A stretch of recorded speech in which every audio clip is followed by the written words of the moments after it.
Morning, good day, and good night, everybody. My name is Ravi Ramdeen. I'm in Trinidad and Tobago. Today is the 17th of April, 2023. And some years ago, not too long that is, I went had a trip to the Turks and Caicos Islands. And that is very near the Bahamas for those of you who don't know.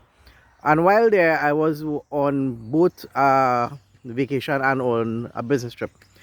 And on that trip, I went to a restaurant and I saw two police officers. That is the Turks and Caicos Islands police officers. And they had no guns. So I decided, wait a minute, you have no guns. So I walked up to these guys and asked them if they were real police, if they were security guards or something like that. They said, no, we are Turks and Caicos Islands police. And you sound like you're a Trini. That is what one of the officers said. And then he says to me that he has family in Trinidad and Tobago, up in Diego Martin Inn, and he is also a Trini. And the thing about it is this. Then they told me that they have no use for guns, batons, tie straps, handcuffs, and the like in on those islands, simply because the level of crime there is very, very low. Very, very low. So they don't have a need for that. So I said, well, how come in a place like this you all have that low crime rate? And they said, well, the premier there, or because they are under the British, they have found ways to keep the people happy.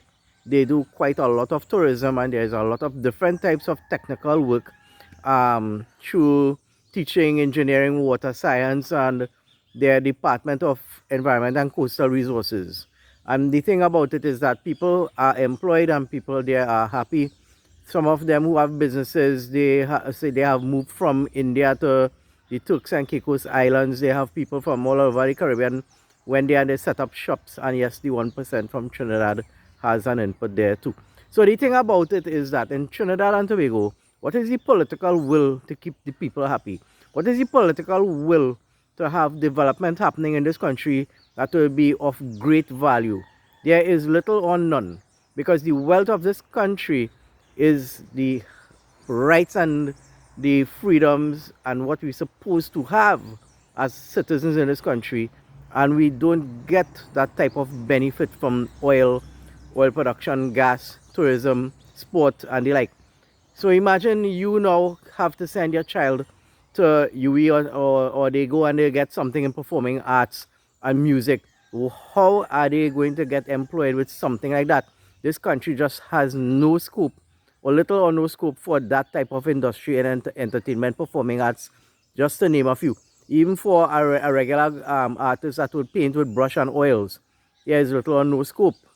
There is only a high society of people in those fields, and that society is kept controlled by them, such as how the 1% has a lot of control over the people of Trinidad and Tobago, and even maybe the government as well.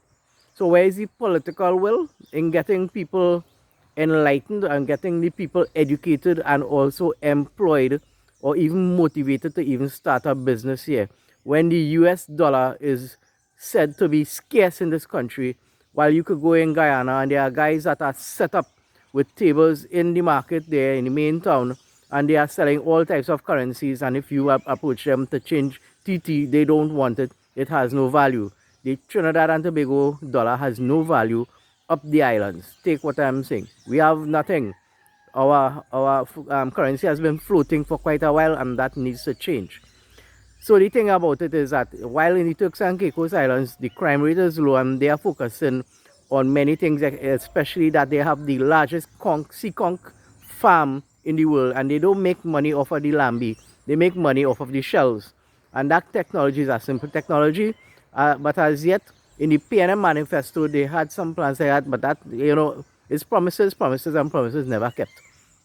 So I would like to say, though, I would say hats off to the Sangre Grande Community Police with Officer Passad, Officer Mentor, Valencia Community Police with Corporal Hope, and Stefan Alfred from Toko End, who have all been trying their best to mitigate crime in the way that they believe that it should be. And let me tell you something, Officer Passad and them in Sangre Grande have had great success in bringing crime down.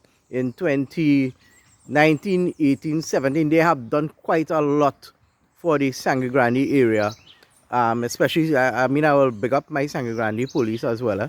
But the thing about it is, all community police needs to get is more power to go into the communities and do things with other citizens in order to bring crime down. And I have seen it work. I have seen it work.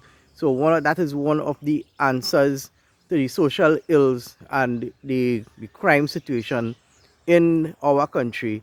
Because if we are number 6 in the world and ranking like that, who wants to visit Trinidad and Tobago? Only people who are interested in crime and doing studies on criminology. And the thing is, people, oh God, it's getting so ridiculous now with crime that every day now you have to wonder if you're going to survive. Thank you very much. I am Ravi Ramdeen.